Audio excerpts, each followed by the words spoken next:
जी हाँ साथियों, आज लेकर आ चुका हूँ पीटीटी एग्ज़ाम का 2023 का जो पेपर था आपके सामने आ चुका है। पीटीटी में 2023 में किस तरीके से प्रश्न पूछे गए थे, बड़ा महत्वपूर्ण प्रश्न पत्र। आप सभी विद्यार्थियों की डिमांड थी कि सर ये पेपर करवा दीजिए, ताकि हमें जानकारी मिल जाए किस तरीके से पिछले एग्जाम्स के अंदर प्रश्न पूछे गए और 2024 के अंदर किस तरीके के प्रश्न पूछे जाने की संभावनाएं रहती है।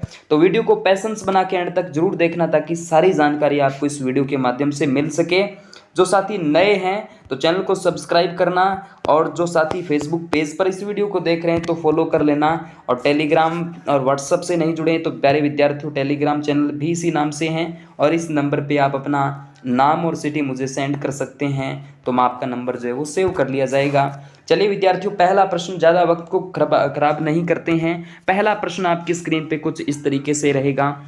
निम्नलिखित में से कौन सा सिंधु सभ्यता की सबसे महत्वपूर्ण विशेषता प्रस्तुत करता है? तो दोस्तों जली हुई जो ईंटें, जो इमारतें हैं, उनका नाम यहाँ से लिया जाएगा। ब्राह्मण ग्रंथ वे पुस्तक है जिनका संबंध कर्म कांड से रहता है। किस कांड से रहेगा दोस्तों? कर्म कांड से रहता है।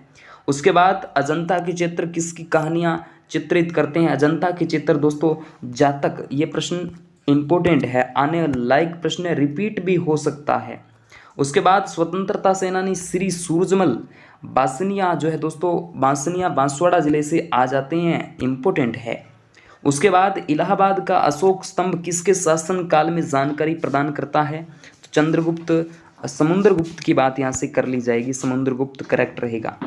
दक्षिण भारत के मंदिरों में पाए जाने वाले शक्तिशाली प्रवेश द्वार कहलाते हैं? तो गोपुरम कहलाते हैं। क्या? गोपुरम कहलाते हैं। निम्नलिखित में से किस शासक को अभिनव भट्टाचार्य के नाम से जाना जाता है? बड़ा प्यारा प्रश्न है दोस्तों, राणा कुंभा नाम लिया जाएगा। उसके बाद 1940 में अगस्त प्रस्ताव ने खालिस्तान की गारंटी देकर कांग्रेस में समझौता यानी एग्रीमेंट करने की कोशिश की थी। एक नया संविधान बनाने के लिए एक प्रतिनिधि भारतीय निकाय की स्थापना की जाए, ऐसा समझौता करने की बात हुई थी। बात करते हैं ज्योग्राफी से, यानी इंडियन ज्योग्राफी से प्रश्न पूछा। सिंपल ही प्रश्न था कि भारत का उत्तरी सीमा जो है दोस्तों की बात करते हैं। उत्तरी सीमा में जो अक्षांश है दोस्तों, यहाँ पर 37 जो डिग्री 6 मिनट उत्तरी अक्षांश, नॉर्थ अक्षांश रहता है। 10,000 फीट के ऊपर विश्व की सबसे लंबी राजमार्ग सुरंग किस राष्ट्रीय राजमार्ग पर स्थित है? ऐसा प्रश्न भी पूछा गया। तो राष्ट्रीय राजमार्ग 3 यहाँ पे रहेगा, 3 रहेगा। दोस्तों एक प्रश्न आपको बता दूं, जैसे अभिनव भट्टाचार्य की प्रश्न राणा कुंभा के बारे में पूछा, तो इसको जरूर आप याद रखना। उसके बाद अरब सागर में स्थित द्वीपों यानी भारतीयों की सबसे महत्वपूर्ण विशेषता क्या थी दोस्तों? तो वे सभी प्रवाल के मूल है। क्या है? प्रवाल के मूल है। अगला प्रश्न, उत्तर पश्चिम में उत्तर उष्णकटिबंधीय अभिषण क्षेत्र के मध्य शुष्क और गर्म हवाओं को लू के रूप में जाना जाता है। किसके रूप में? लू के रूप में। तो लू की डेफिनेशन भी आपके सामने रहेगी कुछ इस तरीके से। उसके बाद बात करते हैं, भारत दालों का विश्व के सबसे बड़ा उत्पादक रहेगा दालों के अंदर। उसके बाद बात करते हैं, तुमलापलो जहां यूरेनियम के विशाल भंडार पाए जाते हैं, निम्नलिखित में से किस राज्य में है? तो आंध्र प्रदेश का नाम यहाँ से लिया जाता है। किस प्रदेश का नाम लिया जाएगा? तो आंध्र प्रदेश का।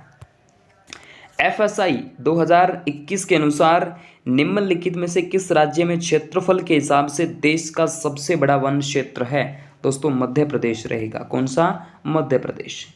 उसके बाद अहोम जनजातियां कहाँ विकसित यानी जहां निवास करती है? तो ये म्यांमार का नाम लिया जाता है। कौन सी? अहोम। ऐसा प्रश्न भी कई बार मैंने भी फेस किया है और आप भी कर सकते हैं और करेंगे भी।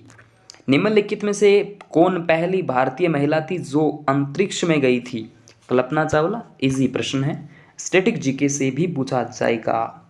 निम्न में से कौन सी सभी कार्यवाहक राष्ट्रपति नहीं बना? दोस्तों जाकिर हुसैन है।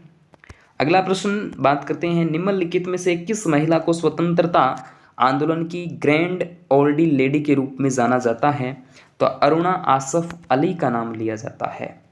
किस व्यक्ति को भारत का बर्डमैन कहा जाता है? तो सलीम अली है, बिल्कुल सलीम अली है। उसके बाद अमजद अली खान निम्नलिखित में से किस वाद्य यंत्र से संबंधित है? तो सरोद। ठीक है। यामिनी कृष्णामूर्ति निपुण प्रतिपादक है, किसके है? भरतनाट्यम की है, भरतनाट्यम। 123 नंबर की बात करते हैं लाडले विद्यार्थियों। खालिस्तान मिल्खा सिंह को लोकप्रिय रूप से फ्लाइंग सिख के नाम से जाना जाता है, फ्लाइंग सिख। ठीक है। उसके बाद अगला प्रश्न, नोबेल पुरस्कार जीतने वाले पहले भारतीय थे, कौन थे? तो दोस्तों सीवी रमन का नाम लिया जाता है। 50 प्रश्न आपसे जीके के संबंध में पूछे जाते हैं। भारत का शेक्सपियर किसे कहा जाता है? दोस्तों महाकवि कालिदास को कहा जाता है।